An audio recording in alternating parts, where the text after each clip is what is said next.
नेता, जन जन के नेता, आप सबके नेता, आप सब में राविंद्रजीत सिंह जी बसे हुए हैं, ये मैं जानता हूँ। निवेदन है कि आप आज उद्बोधन, ये भी उद्बोधन भी ऐसा होगा जैसा राव वीरेंद्र सिंह जी ने कहा था, वैसा उद्बोधन आज आपको देखने को मिलेगा।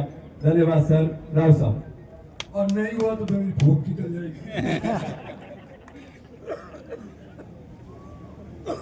100 साल पूरे करने पर श्रीमती लोधी देवी को मैं जन्मदिन की मुबारकबाद देना चाहता हूं। और इस नव वर्ष के अवसर के ऊपर जितनी उम्र इन्होंने पाई है उतनी उम्र बहादुर सिंह भी पाए, और आप सब साथी जन जो यहाँ पे आए हैं, 100 साल आप सब लोग जिए। आपने शोभा इस दिन की, इस जलसे की, इस प्रोग्राम की बना।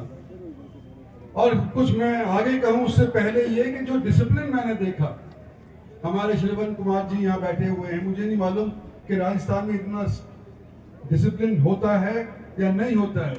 जब से हम भाषण देने लग रहे हैं, जब से हम फोटो खिंचवाने लग रहे हैं, लोग शांति पूर्वक डिसिप्लिन से यहाँ बैठे हुए हैं।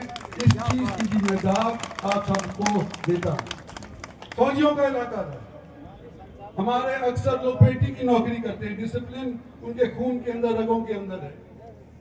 आज हमारे इलाके के नेता, और उसके अंदर मैं बहादुर सिंह का भी नाम शामिल करता हूं,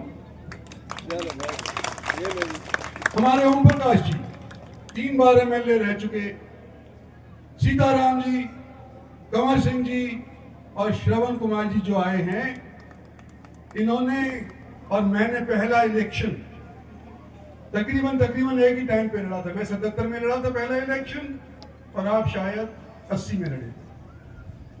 अरसा हो गया इलेक्शन लड़ते लड़ते, हार जीत देखते देखते, सरकारें बदलती देखते देखते एक अरसा हो गया। और उस अरसे का मैं एक जिक्र करना चाहता हूं, क्योंकि नौजवान पीढ़ी आज के दिन शायद इतिहास से वंचित है, कम से कम इस दक्षिणी हरियाणा के इतिहास से तो वंचित है ही। श्रवण कुमार जी आप कह रहे थे, कंवर सिंह जी ने जवाब भी आपको अच्छा दिया है, कि हमारी जब विशाल हरियाणा पार्टी हुआ करती थी, हमारा मन यह था कि हम पंजाब से अगर अलग होते हैं, विशाल हरियाणा बनाते हैं, तो दिल्ली को अपनी राजधानी बनाएंगे और अलवर जैसे क्षेत्र को विशाल हरियाणा के अंदर शामिल करेंगे। भरतपुर को शामिल करेंगे, मेरठ को शामिल करेंगे, और ये दिल्ली के इर्द गिर्द का एरिया जिसने 1857 के अंदर अंग्रेजों के साथ लोहा लिया था, 36 बिरादरी ने जब अंग्रेजों के साथ लोहा लिया था, वो एरिया संगठित हो, ये मंशा। और जो आज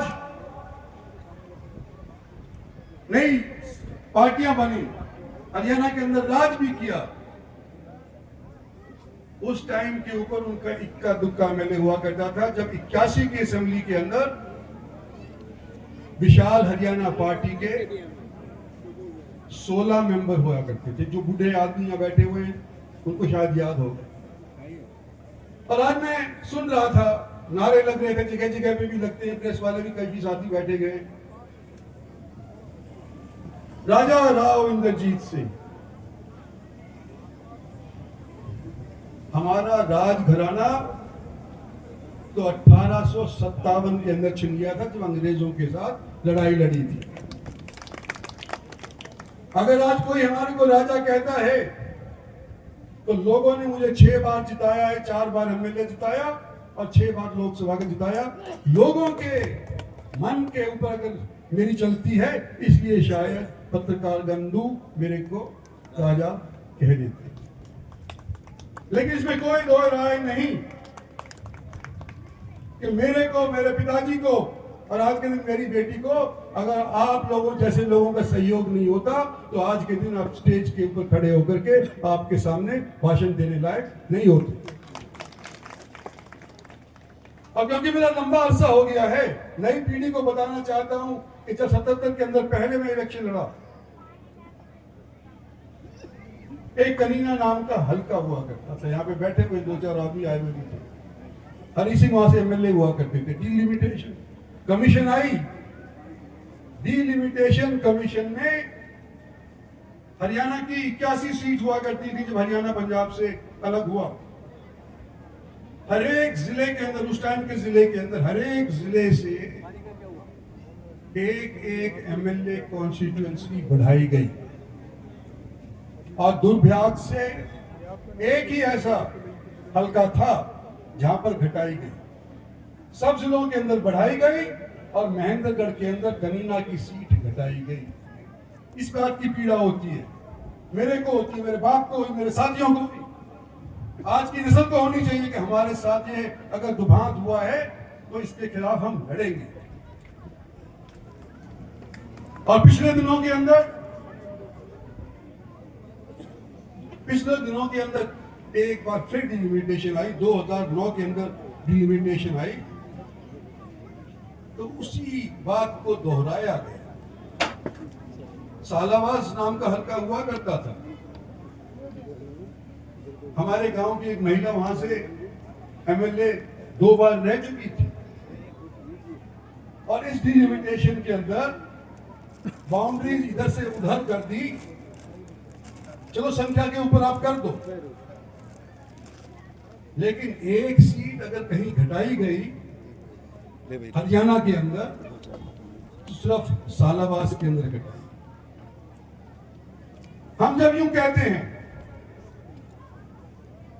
कि हमारे इस क्षेत्र के साथ दुभात होती है, हम सरकारें बनाते हैं लेकिन वाजिब इनाम हमारे को उसके बदले में नहीं मिलता, तो क्या मैं गलत कहता हूं? और लोग यूं कहते हैं कि इंद्रजीत सिंह अगर चीफ मिनिस्टर से नहीं लड़ता तो हमारे फीत लग जाती, हम चेयरमैन बन जाते, हम शायद मिनिस्टर बन जाते। अरे मैं यूं कहता हूं कि अगर हम पार्टी किसी का साथ नहीं देते तो ये पार्टी सत्ता सीम नहीं होती। तुम कहां के हो?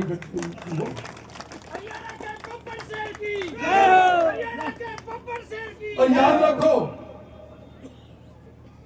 रखो